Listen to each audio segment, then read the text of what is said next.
Ito si Lily of the Valley, o kung tawagan sa German ay ito yung Maiglöckchen. Maiglöckchen dahil yung mga bulaklak niya ay parang mga maliliit na mga kampana o bells.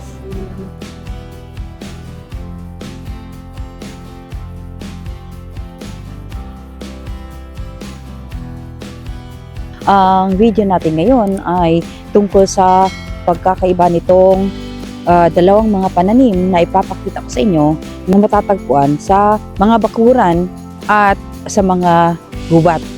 So, itong makikita nyo sa aking likuran ay gubat po ito. Itong nasa right side ko at dito naman sa aking left side ay ito yung aming bakuran. Ito yung beer garlic at ang Lily of the Valley. Marami kasing nagsasabi na itong mga pananim na to ay kahawig. So para sa akin naman hindi. Ito kasing beer garlic ay nakakain to. Ito namang Lily of the Valley ay lason po siya. Ito yung Lily of the Valley. Tumutubo lang to sa mga gilid ng mga gubat. Kagaya nakikita nyo, ang gaganda ng mga bulaklak nila. Kilalanin natin ng mabuti para iwas tayo sa disgrasya. Mga kabi, samahan niyo ako.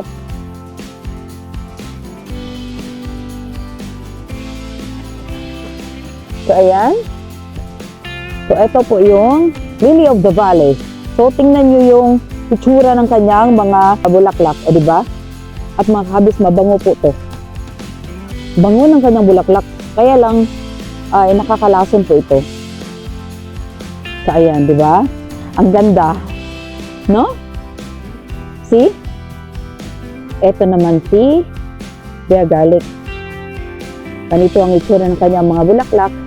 Ay ang mga bulaklak na yan, hindi pa yan nakabuka. Habang si Lily of the Valley naman ay, ayan, nakabuka na. So, dyan yung makikita mga kabis, ang pagkakaiba ng kanilang mga bulaklak. O di ba magkaiba?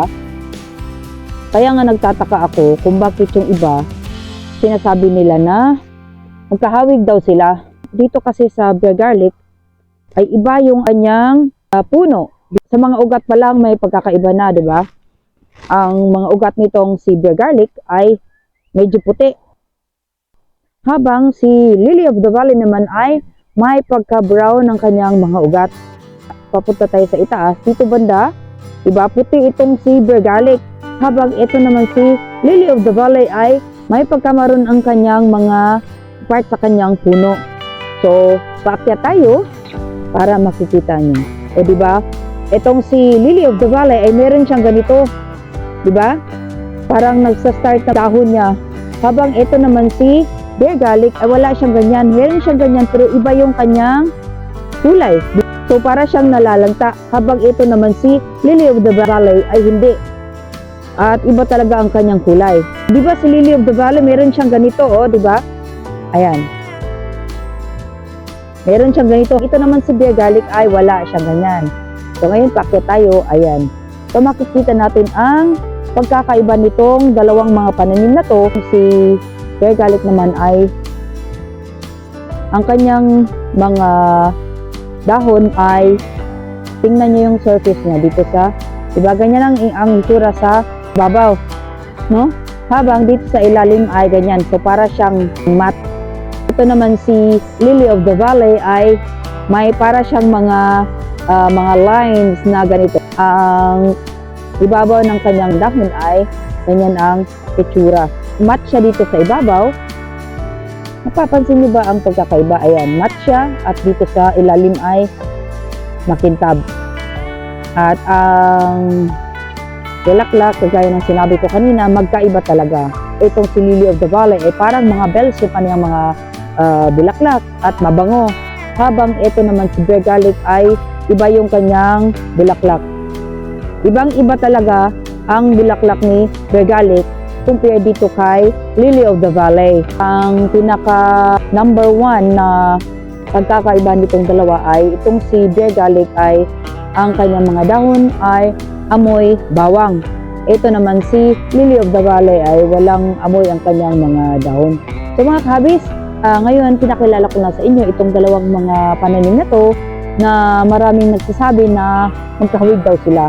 So ngayon, alam niyo na kung paano ma-differentiate itong dalawa, ano ang mga pinagkakaiba nila dahil halos at the same time sila tumutubo. Kung tutusin naman ay iba talaga ang kanilang hitsura.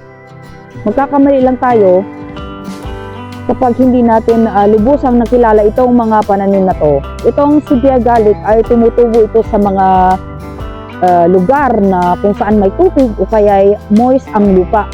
Habang ito naman si Lily of the Valley ay tumutubo lang siya kahit saan. Hindi niya kailangan ng tubig sa malapit o ang moist na lupa. So, mga kabis, nandito na naman tayo sa gilid ng gubat at 9 days after ay nakikita ko na yung mga bulaklak ng Bear Garlic ay bumubuka na. Samahan niyo ako mga kabis ha. Itong Lily of the Valley ay nakabuka pa rin siya. Ito pa rin yung lugar na pinagkukunan ko nung 9 days ago. Ayan, ito yun sila. Pero ngayon, kukuha ko ng ibang mapuno dahil marami naman eh. So, mayroon na tayong isa. So, ayan, dinagdagan ko pa. Ayan. Itong dalawang to ay napakaganda ng kanilang mga bulaklak, o diba? So, ito yung Lily of the Valley. So, ngayon, samahan niyo ako at pupunta tayo sa loob ng gubat. Dito na tayo sa loob ng gubat. At kung makikita nyo sa aking likuran, ito na yun sila. Tadan! Mga kabis! Diba nakikita nyo?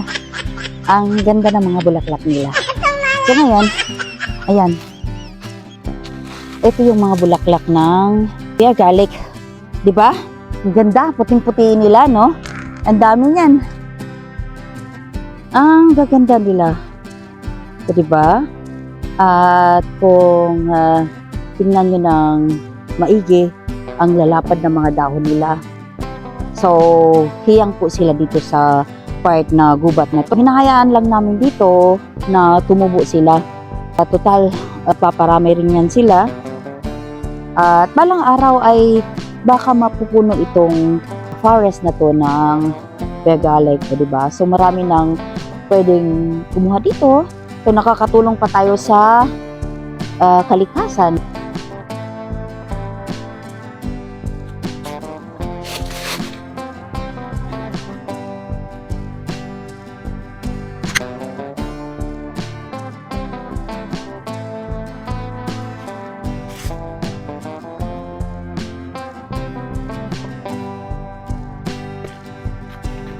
Ang hirap.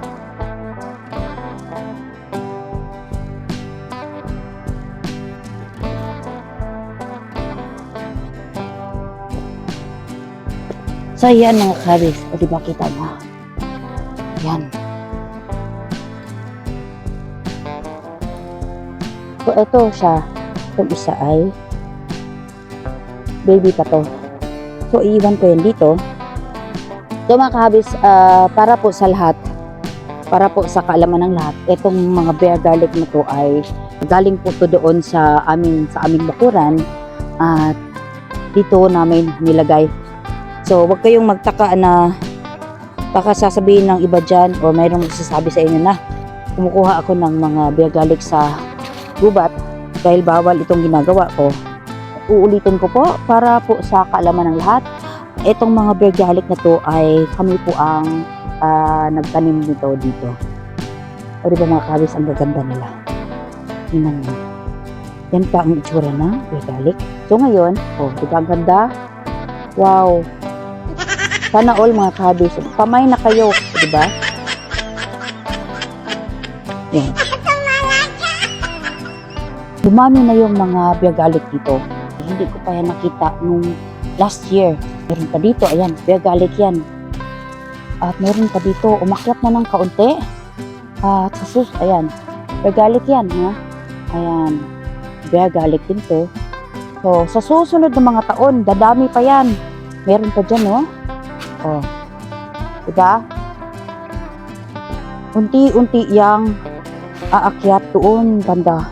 Hanggang sa aabot yun ng mas malayo pa. Siguro aabot pa yun doon kung saan yung moist na lugar na pwede nilang pagtutubuan dahil yung mga buto nila ay lumilipad yan sa autumn.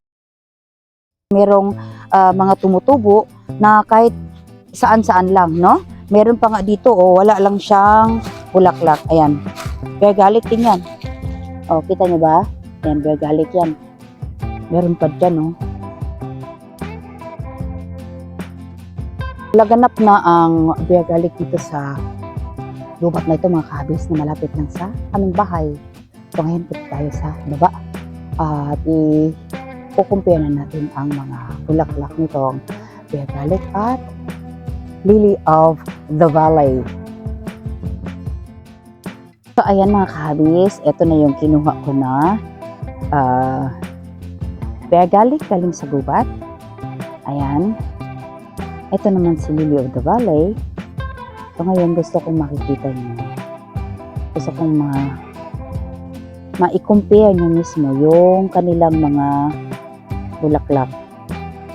Diba? Ito si lily of the valley, o kung tawagan sa German ay ito yung Maiglöckchen. Maiglöckchen dahil yung mga bulaklak niya ay parang mga maliliit na mga kampana o bells. Ito naman si bear garlic ay tingnan nyo yung mga bulaklak niya, 'di ba? Pointed yung mga bulaklak niya at para siyang kumpul-kumpul, no? Habang ito naman si lily of the valley ay sunod-sunod yung kanyang mga bulaklak at nasa isang tangkay, no? Ito naman si bear garlic ay nasa isang tangkay rin. Kaya lang para siyang, kumbaga para siyang sunflower, para siyang star. Napansin ko mga kabis, itong si bear garlic ay may konti ng mga buto. Ayan. So diba ang gandang tingnan. Itong bear garlic na kinuha ko ay ibibigay ko to sa aking kasamahan sa trabaho. At na matutuwa siya nito dahil adult na itong bear garlic na to. Magkakaiba talaga sila mga kabis. So dito na nagtatapos ang ating vlog ngayon. Maraming salamat sa panonood at hanggang sa susunod ng mga videos. Sana mga kabis, wag kayong magsawa sa kapapanood sa aking mga videos at sana mag-subscribe na kayo sa aking channel at maraming salamat hanggang sa susunod mga videos. Thank you for watching everyone. Bye!